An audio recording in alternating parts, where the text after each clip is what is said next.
And that's definitely true. Like, their catch is just without a doubt better. I mean, Spirit Breaker charge is obviously very effective in most cases, but being able to, like, blink in stun or blink silence, Dream Coil into a team fight is going to be good. With Stampede, with Tombstone, like, it's just, it's definitely very mid. As by the way, in the top lane, there is a little bit of a fight going on. Collapse has been body blocked by Tofu, and look at Tofu, he's committing for this. That is the armor coming into play. Tower can't beat Tofu, Mira can't beat Tofu. He's going to try to get away, but with the charge and the magic damage, they'll get through that cape. Because it's not Mira to collapse, but unfortunately Naga does have a pretty thin model, which is difficult to body block with, which is why Collapse is capable of getting away.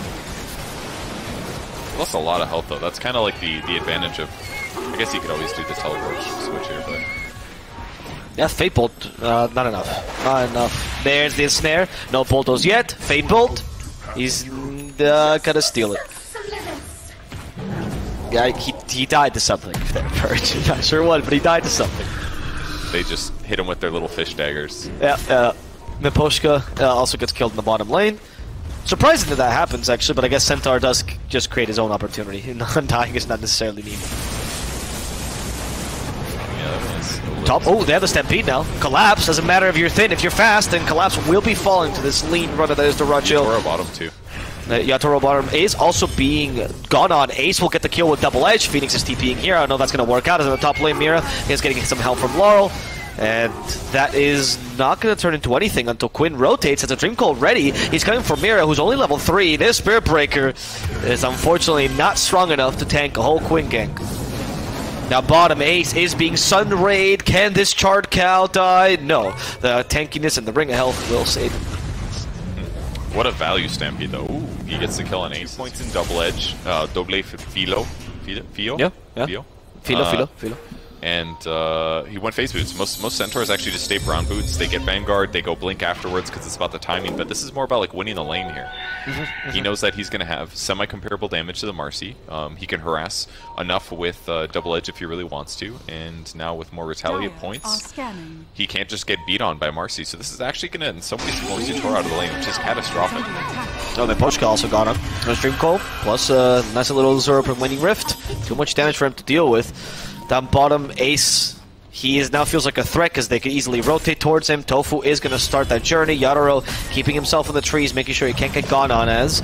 Tofu makes sure there's no reinforcements nearby. This is a free game for Ace. He uses the Stampede. Yatoro the target. Quinn joins as well with a double damage. That's going to be a dead Marcy as they even cancel the charge telekinesis. They steal the charge away from Tofu, becoming the better Spirit Breaker, and Mira will fall to one last double edge. Quinn going low, but utilizing the trees to escape as one illusory orb. Unfortunately, would not let him get away because the wrath of nature will find him, and that global potential will condemn Tofu and Quinn. Ace. Paradise. That's the Centaur way, dude. Sure. You just skill retaliate, you get a Vanguard, you kill the creep wave. It's over. Power pressure. Tofu. Okay, they go on in, but he has the telekinesis into the hoof stop. Not bad. Miposhka on troll, but luckily they have enough burst damage to finish off Tofu and save Miposhka. Ace keeps mostly for nighttime it's more effective, but yeah, most likely that. See where the creep waves are coming, he can be most efficient and things like that. Gaimin Gladiator, they're taking over the triangle, taking advantage of this Stampede, and they kill off Miposhka and Laurel immediately as Yatoro is now stuck here. He's going to try to get rid of the Undying, but he just doesn't have enough damage. Dude, Tofu did so much damage in that fight. Still had 4 points in Lightning Bolt here. Wow. He did 1,300 damage, 2 Lightning Bolts and 1 Fate Bolt, that's it. He did 1,300 damage. He almost matched Puck. Catching Mira as well, who's still silenced. There's still no points in Bulldoze, by the ways. Using that extra Lightning Bolt second, if you get all this extra Heavenly Jump, it just really hurts your mid-game power. Sure, so you don't play that Zeus where you just zap creeps for a while, don't do anything, and then eventually you become a late-game powerhouse. That's not the idea behind the hero. Yeah, you need some mid-game impact to gank side lanes. If you only have Arc Lightning, you can do some stuff, but it's like not even close to the same. Here's Stampede. Yeah, they find Yatoro first. They stun him out as he tries to rebound himself to safety. And there's going to be a little bit of a turnaround, killing off Duracho, takes Zeus's damage. In fact, Zeus is still alive, but Laurel finally finished off by Quinn, who also catches Mira thanks to that extra vision. Tofu is the one that kills off Yatoro, stealing that Spirit Breaker ultimate. Ace comes in with a host stomp, Collapse, in trouble, silence, Collapse. Can he run away? Of course not. He's an old man with a stick. It's going to be Gaimin Gladiators getting a team wipe in this top lane, losing their carry, sure, losing their whole safe. The damage block. This is the before this gank happens, bottom. damage block is applied before you amplify damage based on them being an illusion. So the HP that you get on illusion against magic damage is way high with Pipe. It's really effective. It's one of the things that Tundra used to abuse TI, basically. Right. There's a Supernova command down bottom, but we have an illusion running the puck, which guarantees that he can dispel those fiery spirits, and of course the help of his teammates. Good timing for that. Alright, so good map position. Wait, top ace. 9,000. They have another strike, but they consider it, they cancel it. Mira. He's gonna try to run away. Instead, the Stampede will catch him. Mira. He can't even get another strike off. He tries against the puck, but it's just impossible. Oh my god. There's 325 gold total. Want those highly leveled couriers, that's where you get that good shit, dude. Quinn is just gonna go on the Phoenix. He could have got a more valuable target, but you might as well kill my Poshka unless you get rebounded on. And Quinn disappears. Rooted is Yadaro, who's just fighting back against Duracho. Duracho can't even sing. The Wrath of Nature gets rid of him. That's Tofu. He stole the spirits, but that's not enough damage, and the rebound will make sure that he goes down. Celery in a similar position, just being hunted down by 3 heroes. I take back what I said. This Marcy, this is simple Battle Fury. She is stronger than the whole of Gaimin Gladiators. Yeah. Unleash is insanely good. It just bug dies to Zeus and really just changes the outcome of that fight. Now they're going to mid. Wow, that was just really just over. Yeah, a lot of magic damage on enemy squad. So you could really use it over. Celery got found very interestingly in the bottom lane. I guess he was Wrath of Nature pretty much always off. Oh. Yep. Oh wow, and this combo with this Purrmaker plus Wrath of Nature as well works for a surprise root. Tofu instead, he's been sprouted, he has no Quelling Blade. Players have a lot of armor, they just can't deal with Tofu, finally.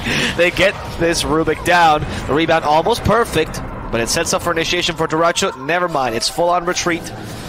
This Siren is not interested in luring anyone in. Yeah, nicely done by Laurel, he uses the Yules offensively. He just uses it to protect himself, or to protect the egg that would have died to Puck otherwise, so gives them a little bit of space there while protecting each other. Yeah, they lose Supernova, but it's not really that many resources.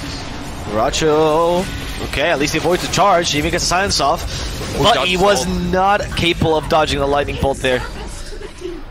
That was just really sick. It also seems like the map feels so small for Gaimin Gladiators due to the global potential of Spirit with Nature's Prophet, Spearbreaker, and Zeus, right?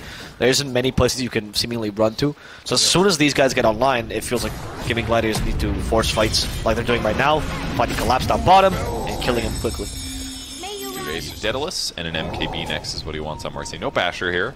Okay. So a little bit weird, but in the same vein, his team has some disables, and he does need the raw damage. It sounds reasonable. Base goes in.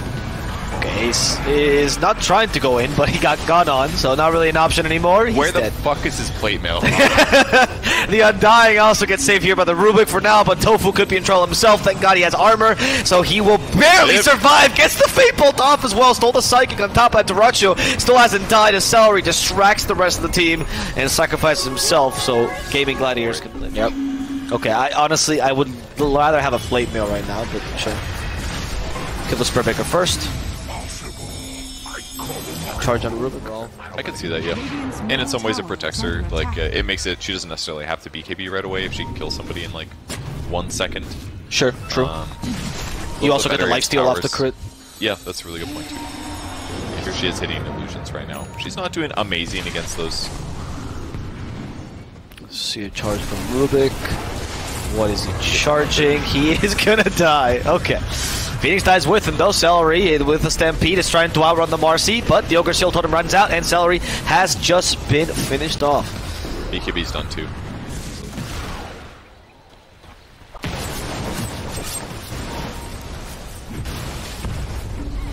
Yadaro has been bottom now with a telekinesis. Do they have enough damage? Activates BKB, tries to lifesteal, but realizes he can't lifesteal enough as Duracho's armor will save him here. Mira, the next target, is going to die. Nether Strike stolen by the Rubik, and with a Phoenix rooted, can they get him for dinner? We'll see. Duracho has no attack speed and also no will to really pursue him. Let's go with that. Okay, so that push doesn't work out. Smoke by Team Spirit immediately. They have... What tools do they have at their disposal? The BKBs, yes, the ultimates as well. Gaimin Gladiators might be a little bit too confident in getting this row. She's not going to fall fast enough. There's no Troll Warlord anymore. Charge immediately. Go and try to kill the Centaur, and he almost gets destroyed, but Yatoro has to switch targets. Going for Duracho instead, there's a Stampede trying to cover him, and in fact, they actually baited him out! Yatoro! He did not expect that. He didn't have the BKB ready, and he's going to die for it. Mira also falls. Lara up in the air, down on the ground, now underground. The wild thing was he was BKB'd, but the Rubik stole Nether Strike and stunned him through BKB. That was what it was. He gets stunned and bursted in that moment. So that was Tofu crushing that fight. That was incredible. Targets to Duracho just because Ace can actually get away and activate Stampede. He almost...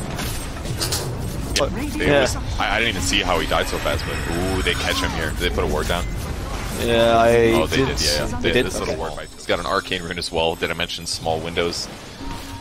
Freaking Link doesn't come up, like gonna come up at 7.3 seconds. He gets the block spell, and he's gonna break the smoke. And they're gonna try to kill Tofu first. He ruined them before, but the Waiting Rift might just saving the force stuff as well. And Tofu's flying all across the map. Now with the Gleipnir, they do have vision over him. They're trying to kill off this Rubik, and they finally will accomplish it. Accelerate also falls, but Yatoro got caught in the middle of this. Miposhka dies with them, and a poor Zeus is surrounded by thousands of Nagas. There were as many Nagas there as there's units of Rubik armor. And that will sentence the game. Purge, they have a buyback. It's only going to be on Zeus. Collapse dies. He's the last remnant here as Laurel. He tries to do something. What are you going to do against Quinn? He's chasing you into the base. Know your place, he says. As the tier 3 falls, the Rax will fall shortly after. Oh, they're actually giving it a tower. They're going to fountain dive him.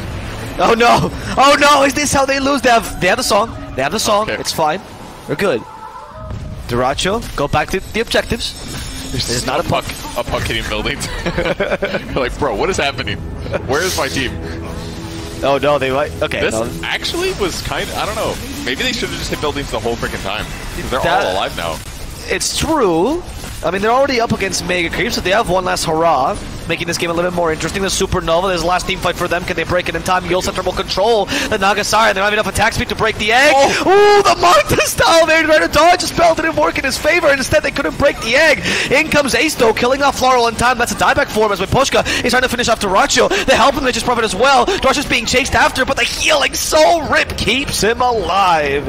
And that will sentence Mira to a surefire death as Quinn gets killed once, but not twice. The GG is called. Gaimin Gladiators will 2-0 them, Purge. Okay. Really well played by Gaimin Gladiators. I mean, the laning stage really just set them up so well for this. And then their mid-game...